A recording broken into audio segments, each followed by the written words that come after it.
Hello and welcome to the fourth installment of our webinar series hosted by the University of Washington's Center for Environmental Health Equity, or CEHE.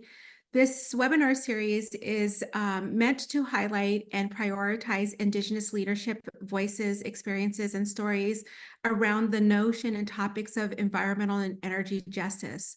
With that being said, we extend our gratitude to everyone of our viewers who have participated in past and future webinar series, and also for your time and interest and engagement. We are also extremely grateful to our speakers today, who we'll introduce here shortly. Here at CEHE, our mission is to provide technical assistance to tribal nations, communities, and organizations in the United States EPA's Region 10 states, which include Alaska, Idaho, Oregon, and Washington. Though this notion of technical assistance is relatively new, it really is becoming an important notion in tribal nations and communities and organizations to protect their cultural heritage, health, and well-being while promoting sustainable development and environmental empowerment. We hope that technical assistance supports tribes in making informed decisions, enforcing their sovereignty and self-determination. Through CEHE, new possibilities for tribal and university partnerships are developing, nurturing collaborations grounded in respect, reciprocity, relationality, and with an understanding about the importance of Indigenous data sovereignty. Indigenous data sovereignty is an important notion in ensuring that Indigenous communities retain control, ownership, and governance over their data and knowledge, which aligns with their own cultural values and tribal ethical standards, thereby protecting against misuse and disinformation. It also ensures accuracy, cultural sensitivity, and regulated access of use of their own data. Among other things, our goal at CEHE is to enhance capacity of tribal entities to apply for and manage environmental and energy justice grants effectively.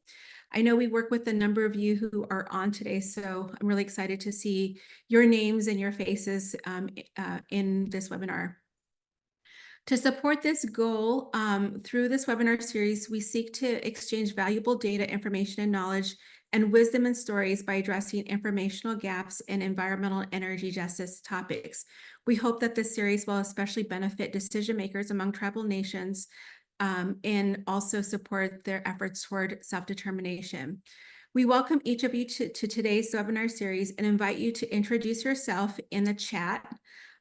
You can share where you're joining us from, what you're looking forward to learning in today's webinar. And because this webinar includes a tribal audience, we welcome you to share your tribal affiliation and citizenship as well. In general, just please share a little bit about yourself with us. Now, I'd like to ask Thor to guide us through the next part of our introduction. Thor, could you please share our land acknowledgement and introduce our speaker? Absolutely. Thank you, Clarita. We would like to thank the many tribes of the Coast Salish region whose traditional lands the University of Washington occupies. The land and sea of this region is connected to the body, heart, and lives of these people and have been since time immemorial. We seek to honor the strong sovereign nations of the Coast Salish region and their right to self-determination. We thank these peoples past, present, and future and recognize that this acknowledgement is only the beginning of a conversation of actions, awareness, and connection. We also recognize that a land acknowledgement is a formal act undertaken by many different Indigenous groups, and it holds a varying and different significance other than the term adopted by Western institutions. With this important recognition of the land and its people in our hearts, we move forward without further delay. It is our honor to introduce and welcome Ruben Martinez to the Environmental and Energy Justice in Tribal Communities webinar series. We are deeply grateful to this distinguished leader for sharing their invaluable knowledge and experience with us here today. Now, without further ado, I'd like to hand the mic over to Ruben to introduce himself and begin our session. Hi, everybody. Give me just a sec here. Let's see. Yeah, there we go. It's looking good. Bam. Okay. Yep. So, hey everybody. My name is Ruben Martinez, and today we're going to have a presentation on the intersection of tribal sovereignty, offshore wind, and renewable energy. Very exciting. Um, Very briefly, I want to just give a little shout out in Nuchanoth, which is a cousin language to Makah. Yathapi Hawith Nach Atuin, Kwakin Ho Takshia, Hupiin, Huip Sik Yak Ukkin, Ukthama, Ruben, Histak Shitla, Kunishchat, Ohukwa, Umiaksu Rita, Ohukwa, Nuiaksu Brian. So my name is Ruben. I'm a Macaw tribal member, and I come from the Bow Chop and Swan families. And just a little background on myself and kind of where I come from, and I guess my education. So I started off at Peninsula College here, where I grew up in Port Angeles. And then I went off to Western, and I had a really rough time at Western, especially when it came to math. So I went over to Northwest Indian College, which allowed me to kind of reconnect to my tribal identity, and it also introduced me to the idea of energy, renewable energy, and what that what the potential for that is for tribal communities, and that got me really excited. I think the reason I went to school was to try to help, my community and others. And I had yet to kind of find that in the program that I was in, which was economics, which is what I graduated with. But that got me really excited. And so that's what got me to go to UW, to the School of Marine and Environmental Affairs. Offshore wind was kind of a burgeoning topic at that point, and that's kind of what I got into and what I wrote my thesis about, and why I guess I have thoughts around the whole thing. I also wanted to kind of talk about like where I'm at now. So I've been in my role since mid-June, so I'm still very green in terms of like, professionals in this space who have been doing either policy or politics or whatever, or energy work like longer than I've been alive. So like I'm I'm doing my best out here. So I guess what that kind of really means is that, I'm still learning a lot about my role, and especially in addition to the seemingly endless abyss of like the energy world, because there's a lot there's a lot to digest. But the company I work for, the intertribal organization, it's called the Affiliated Tribes of Northwest Indians. We've been around since the 50s, trying to help with tribal determination and sovereignty. We have 57 different member tribes in Washington, Oregon, Northern California, Idaho, and a few in Montana and Alaska. So we got a pretty big footprint. I view my role at ATNI, well, actually my role at ATNI is acting at, the behest of our member tribes. So one of the things that we do is we pass resolutions, and those resolutions are passed by our member tribes. The best example I can give is at our last convention that we had down at Cow Creek. We had a resolution that passed through that was wanting to have a offshore wind task force. So myself and Tanya Eisen are kind of like trying to figure out, what that means and where we're going, and how we can kind of help support the tribes that are still interested in offshore wind. So my primary responsibilities as the energy program manager is transmission, siting, and what this whole presentation is about, offshore wind. So I think it's important when we're talking about offshore wind or energy in general, I suppose, kind of going from macro to micro. So starting off with climate change. Climate change is a rough topic, but it is true that it has been getting hotter since 1977, and it is only going to continue to get hotter. And part of the reason I bring this up is because I think if you don't agree with climate change, you may have a difficult time supporting renewables, and especially offshore winds, because I think fossil fuels are just cheaper. And in talking about investing in large scale renewable energy projects is going to cost money. And if you're using a financial lens, and that's the only way you're looking at the world and projects and things, it's not going to make sense to you. And so I think that needs to be said. Also, I think the big picture or reason why we're talking about renewables is because we're talking about climate mitigation, and these offshore wind projects are that. They're attempting to help us reduce climate change effects. Like I said, it's only going to get hotter, and we're just trying to make sure that it doesn't get to be the hottest, I suppose. I and others, I think, are trying to think about climate change, climate mitigation as a long-term game, and you're thinking about several generations down the line. This is something that we gotta address.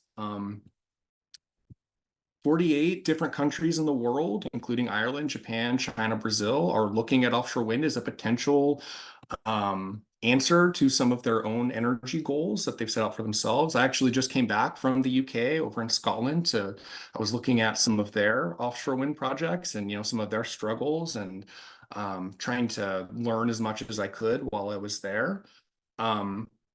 So I'm hoping that I remember some of the things so I can sprinkle them in as we move along. But one last thing about climate change is that tribal nations are, I think, some of the most hardest hit. They're kind of on the front lines, and so some of the best tribal renewable energy projects started off as climate resilience projects or programs.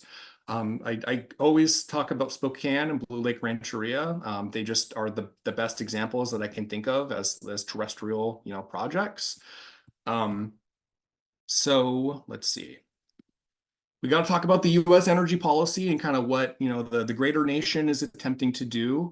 So President Biden's administration put a lot of effort into renewable energy or supporting renewable energy infrastructure. In 2023, the Inflation Reduction Act allocated $270 billion to fund this ambitious goal of net zero carbon emissions, which is pretty crazy. It's a pretty big shift in, I think, how we function as a society. And numbers are great, but maybe to help put this in perspective, like the last time I think the federal government had a social project of this scale was during the New Deal. So in the 1930s when they were rebuilding, trying to get, America kind of back up and running, it was during that time, which is crazy to me, with the amount of money that's being pumped in. So the U.S. climate strategy outlines two major dates for all of this mitigation effort. So it's 2030 and 2050. So 2030, the U.S. is supposed to have a large number of these offshore energy projects completed, which is pretty soon in the scale, the grand scheme of things. But by 2030, we're supposed to have 30 gigawatts of offshore wind or power out in the water. And again, equivaling, numbers are great, but what does it actually mean? So that 30 gigawatts is supposed to power approximately 12 million homes. So that's the scale of power we're talking. And our largest goal, this net zero, is supposed to be realized by 2050. And maybe for those who don't know what net zero is kind of referring to, it's just saying that we're going to be able to balance the amount of greenhouse gas or or carbon that's produced and the amount that we're taking away. So if anybody's familiar with balancing their checkbook or has any kind of accounting background, it's your debits and credits. You just want them to kind of even out at the end. And can't talk about the U.S. energy policy without talking about BOEM. BOEM is the department that is whose sole purpose is to regulate offshore energy development. So they're the ones who are kind of responsible, federally, for all of this development that's happening. So they are here. Let's talk about the Pacific Northwest energy climate. So basically, this is just to say that the Pacific Northwest is mostly powered by hydro. And at the end of the day, the tribes here in the Pacific Northwest really paid the social and ecological cost for these structures, and that's something that we're still up against, I suppose. I mean, mean, yeah. Hydropower, has had some very significant effects, towards salmon. Most tribal folks care about, traditional foods, which is salmon, and that's kind of I guess a conflict point. And let's see.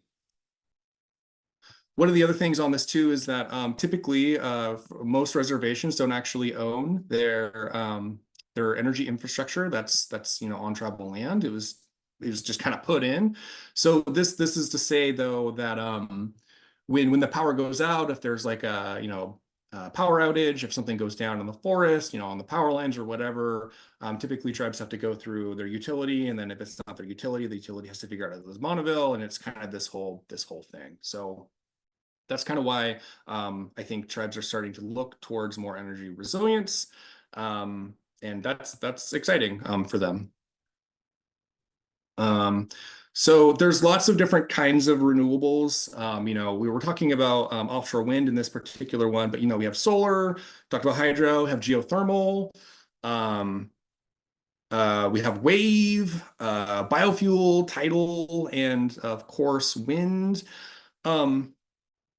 But I think it needs to at least be asked, why are we talking about offshore wind so much? Like, why is this the thing? Why don't we just build a giant, solar farm somewhere, and then that'll do the same thing? I think that's a great idea. However, I think the big sticking point with, just doing something on land is just everybody has opinions and thoughts about how the land should be used. Farmers want to use it for land, conservationists want to keep it the same, people want to build houses. There's all these different ideas of how we should be using land, and that can make it really difficult to make these projects go through. I was talking about siting earlier for one of my responsibilities, or one of the big topics that we're talking about now. And that's just a problem we're facing here. So I think when we're talking about offshore wind, it feels like it could potentially be an easier sell on the location, because I feel like the people who care about out deep in the water are fishermen who are also typically a part of tribal communities, and so maybe there's just less people who have opinions about 40-50 miles out in the deep ocean. But so I think that's kind of why we're talking about it, because there's space out there, and maybe there's less people who have strong opinions about it. That doesn't make it right or wrong, but I think that's the reason why there's efforts kind of being put towards offshore wind versus building a giant solar farm in the middle of I don't know, Eastern Washington or something. So let's talk. I mean, we're here to talk about offshore wind, so let's talk about offshore wind. We have several project or lease sites.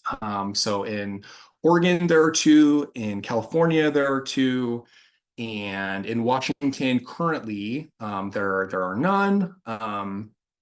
Washington, I want to say maybe 5 or 6 years ago, had a unsolicited bid with a joint effort between Quinault and Trident Winds, which has since been canceled. And I think I have a couple pictures up next to kind of show some of the difficulties for trying to get an offshore wind site in Washington. Washington tribes have some really strong treaty rights here, and if anything kind of infringes on those, it's just, yeah, it's probably not going to happen unless I think the tribes here in Washington take some, have a very, I don't know, significant change of, I don't know, stance. I think the sites are potentially going to be going into California and Oregon before they would ever go in Washington, just because of those treaty rights. But again, we're doing all this for climate change mitigation, and I guess as a side note, I think it's interesting kind of thinking about, if Oregon and California are going to be kind of doing these projects, where does Washington, where does that leave Washington?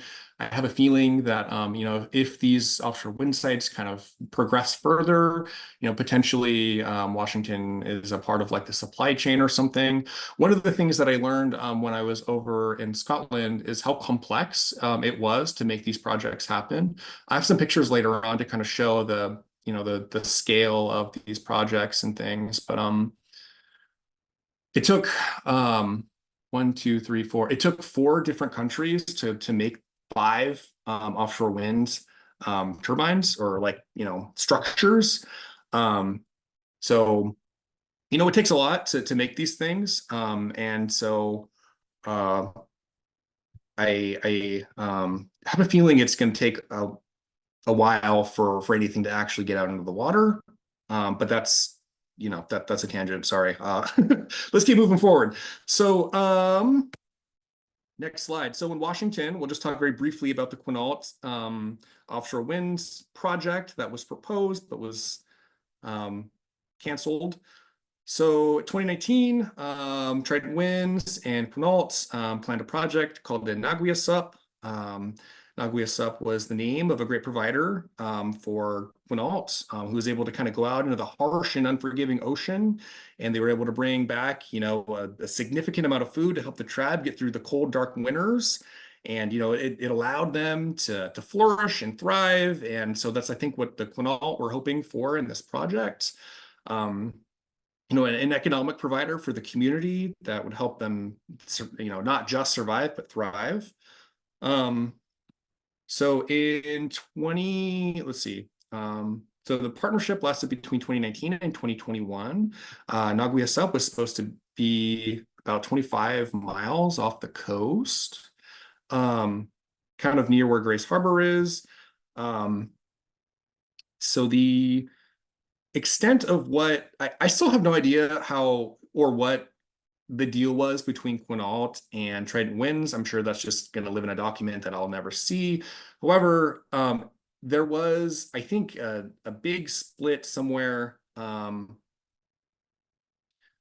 the end where there was an environmental impact statement that was provided from Trident Winds, which sounded like whoever did it just didn't do a good job.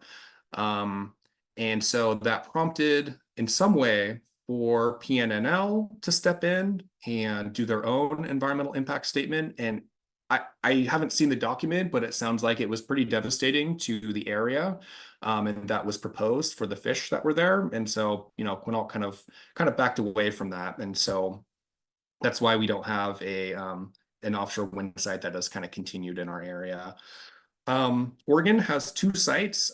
There is the Coos Bay and the Brookings.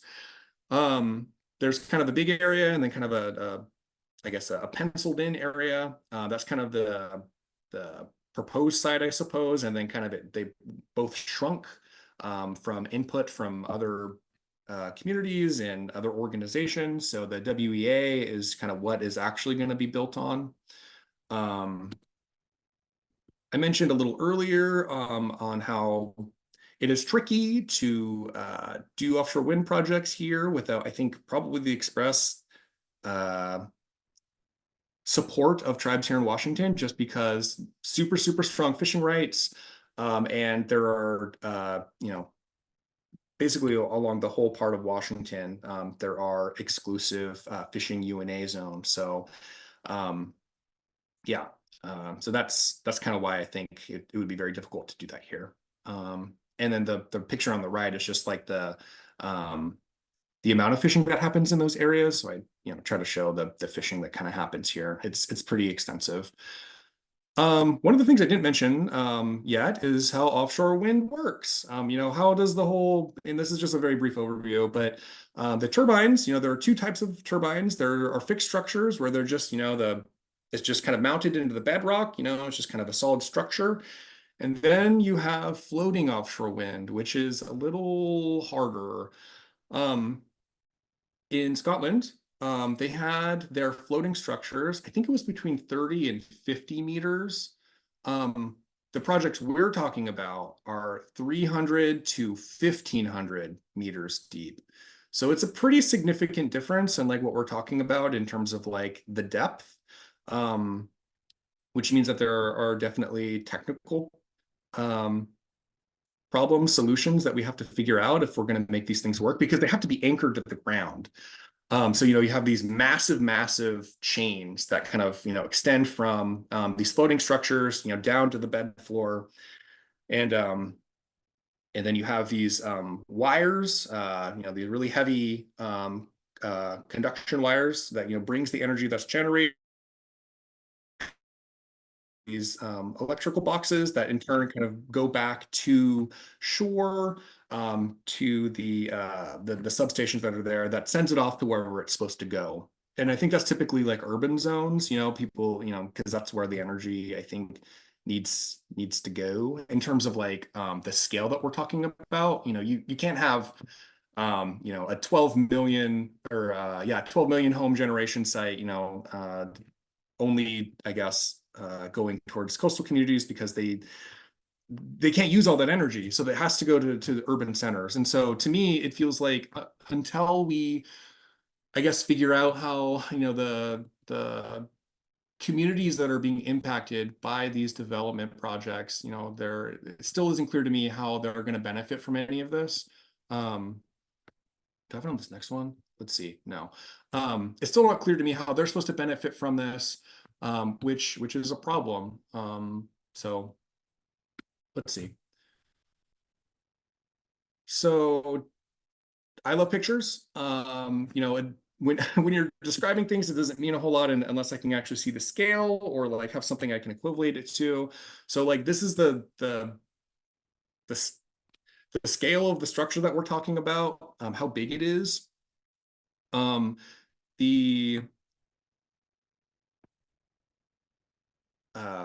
Weird. Sorry.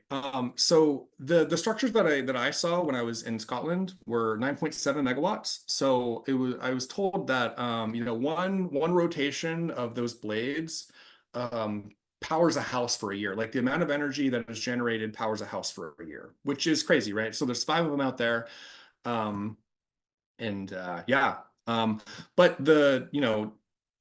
speaking for here, on the projects that we're saying we're going to attempt to do, we're talking about doing 15 megawatts. So, it's the scale, we're looking at the Space Needles, a Space Needle size, structure. Now we're kind of talking about like, Chrysler building size on how big these things are. Here's a picture when I was out on the water looking at these things. It's super humbling to be next to them. They're huge. And you can just like feel like the blade tip, just like it was nuts. It was a very surreal experience. Let's see. Let's talk about offshore wind and tribes. So I was talking about this before. Where are the benefits going? So these projects, like I was saying before, these projects by design have to be very large scale utility projects, and they have to sell that amount to urban centers. And so for the communities that are impacted by these offshore wind projects, what do they get? By design, probably more expensive electricity, because how electricity sales work is that typically in that cost to the customer or the consumer, you bake in these upgrade costs or these development costs. So basically, it gets passed on to the consumer. So unless there's, I think, something very explicit to these communities that are impacted, basically they're paying more for their energy, and they're losing access. Whether it be to fishing sites or due to the upgrades of infrastructure that has to go in to actually make these projects happen. You need to have harbors that can accommodate these things. I was mentioning earlier that it took 4 different countries to be able to make 5 offshore wind floating structures. It took Spain to actually make the floating structure. Scotland made their wind blades. Denmark made all of their hardware for the gearboxes and stuff, and then it was all assembled in the Netherlands. And I think part of the reason that they had to tow these things, to the Netherlands, is because they were one of the few places that had ports big enough to actually support, putting these things together. And I don't know if we have something like that here. I don't know if we have a port big enough, in the areas, in the call areas, that can actually put these things together. So, just thinking about the impacts of the amount of infrastructure upgrade that has to happen, and what that's going to do to the places that people care about. So this is all to say, I have yet to see the benefits like for the communities. But again, going back, like we're supposed to be doing this for climate change. So it's kind of a weird, sticky situation and all of that. So let's see what else we got here. So Quinault, I think, ultimately kind of went against what was being proposed in their traditional waters because it was going to be too much harm to their, to their fishing grounds. So they stepped away from that. The Macaw and CT are actively against the BOEM engagement process. I would honestly be surprised if anybody was for the BOEM engagement process. I feel like that it's just been a problem across the board. I don't know if yeah. Let's see, what else? I think the most important thing for all of this is just that tribes are, and this is a very broad statement, so and keep that in mind, but tribes are for green energy. I don't think I've met somebody that has been like, hard no, but not at the expense of tribal treaty rights. So, when we're talking about these projects and potentially losing access or losing treaty rights, like that's not something that we're for. Chad Bochop, Macaw, one of my council people, has said, Macaw will not accept mitigation payments if it intrudes on our beliefs. We don't want this to repeat the failures of the hydroelectric industry. Doug Barrett has said that, green infrastructure must not trump the federal government's obligations to protect tribal resources. That is simply green colonialism. And I think that's kind of how a lot of us, well, maybe not a lot of us, but that is how some of us are, I don't know, started perceiving some of these things, and like, just there's a lot of concern that, we're doing this effort, and we're not gonna learn from, how hydro, went down and the costs that we're still kind of paying. Whenever I talk to elders or old timers about how, fishing was, however long ago, used to be able to walk across the back of salmon, across the river when it was time for them to spawn. Like that's crazy to think about when there are some communities that are getting, like 10 fish now. Like that's just the cost that was paid for hydro. So I think there needs to be more research that has to be done to maybe help assuage some fears or show that it's maybe not the best call. So what else we got? So what could tribes want in environmental justice? I know the Nez Perce are doing some incredible work in the energy area. If you have any interest in like they have some pretty grand plans. I would encourage you to go check out what they're working on. But dams are a problem. This is from Lummi. The Lummi are salmon people above all, so major hydropower installations could be damaging to our way of life. There's also some resistance to tidal energy with its potential impacts on shellfish farming. And Quinault has said, we are open to consideration of responsible clean energy development, but let's make sure we aren't working to solve one problem by creating another.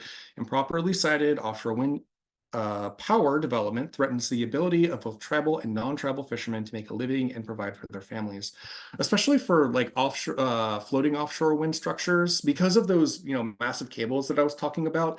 You just can't fish there anymore. Like your nets are going to probably get caught on those massive chains, and that's just going to be a problem for everybody. So that's kind of why those areas would be restricted to fishing, and that's why fishermen and tribal communities have concern around loss of access to these places. So quick plug. So I mentioned that I recently graduated back in June, and so my research question for my time at SMEA was, how may tribal nations choose to engage with proposed offshore wind projects in the Pacific Northwest? Oh, and if you do have interest in this, it's somewhere at UW. So if for whatever reason you want to read that, it's out there somewhere. So in this project, I did interviews with people and did some surveys. and kind of talking about a gambit of energy, but kind of more focusing on offshore wind.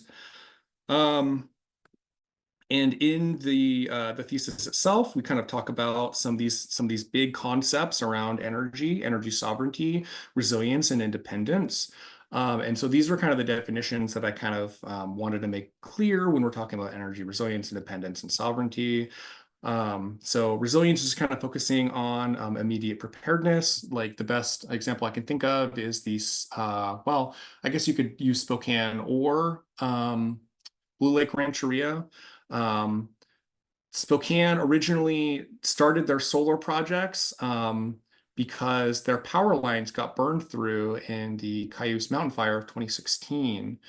And so, afterwards they decided that, they couldn't fight the fire because they didn't have power. So this is something that they really kind of put a lot of their time and focus and energy on so that they can be more resilient to these different climate disasters. Energy independence is like microgrids. You can be completely separate from the grid as a whole. You are entirely self-sustained.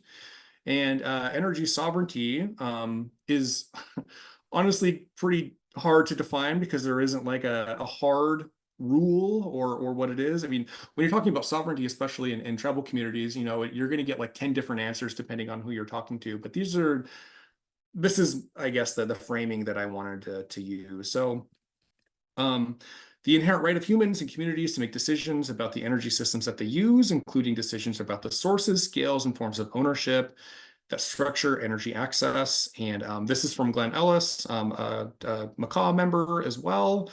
And his thought around this was, we produce our own energy, we use our own energy, and no matter what outside things are afflicted upon us, we still have the ability to sustain our people. And the reason I bring this up is just because when tribal communities are thinking about energy themselves and like just energy in general, like kind of thinking about how this kind of fits into what they're thinking about and kind of what goals it helps them achieve, because not every tribe is going to want to have entire energy independence. Maybe they have other things they want to work on, but maybe they just want to be more resilient to the 10 blackouts a year they're probably going to get. So so skipping to the end of this thesis that I had, basically my conclusion that I still kind of hold to is that currently methods of offshore wind development are incompatible with tribal nations' needs and desires. And the three main points of conflict were meaningful consultation, location, and scale. Some harsh words there. Yeah, so those are my three main points that I keep that. Let's see. So this is a picture that I pulled from Instagram from the Quinault. They have some very strong opinions about offshore wind. So yeah, currently methods of offshore wind development are incompatible with nations' desires and needs. And here's some quotes that I have from other tribal members. Yeah, there's just a lot of concern that there's a lot of concern and potential that we haven't learned from what our failures with the hydro industry, and that we're going to continue to make mistakes, and that's going to affect tribal people. And that's I think a big concern, because there's not a lot of data or science to prove otherwise. So the last thing I think I wanted to bring up is that or maybe the last thoughts that I kind of wanted to impart is just that we have the opportunity to do better than when hydropower was originally put in. Like, we have the people that can advocate and have been saying these things, and it's just kind of, I guess, kind of on the part of I guess the feds and developers to kind of think about that and to kind of follow through on, I guess, doing better than we did before. And thinking about how these three energy justice categories kind of fit into how offshore wind is being kind of implemented. So, procedural is the fairness of environmental and energy processes, accessibility to specific communities, and inclusion of marginalized groups in clean energy, climate mitigation, and adaptation. Whether the distribution of benefits and burdens, whether financial or technological, across groups is even and equal. I think that one's a pretty clear no. Until there is some work to kind of figure out how that is, going to be spread. And recognitional. Acknowledging unique environmental needs of groups marginalized by past energy practices and systems. I was talking to an older lady who has been kind of in tribal policy for a while, and she was telling me, back in her day, tribal people were excluded. Like you weren't allowed in the meetings, at these major decision-making points, and that's. That's pretty rough. I think we're pretty far away from that, being explicitly excluded from having these conversations. But I think, it comes down to, is the feedback that tribes are giving being meaningfully integrated into the plans and projects that are kind of being thought about? And so, yeah, yeah, think about those. Think about how those things, if they're being properly implemented, or if they're positively and being done in regards to offshore wind. And I forgot to change this slide, but there we go. We got a Thunderbird there. Some parting notes on my side, and this has not necessarily something to do with offshore wind, but for those who have interest in AT&I and the work that I'm doing, or some of the other staff that we have 4 different departments: water, the environment, climate, and of course myself, energy. I know that at the end of the month, we're going to be announcing, I want to say like 5 or 6 new positions, for the AT&I staff. So if you have interest in, the work that I'm doing, or anybody else, like, I encourage you to keep your eyes out, because we're looking for more people to come and join the team. So thank you so much for listening to me and my thoughts and experiences. And that's it. Amazing, Ruben. Thank you so much for sharing all of that knowledge. I'm going to be stopping the recording now, and we're going to be moving into the talking circle discussion part of the program. So thank you everyone for joining us.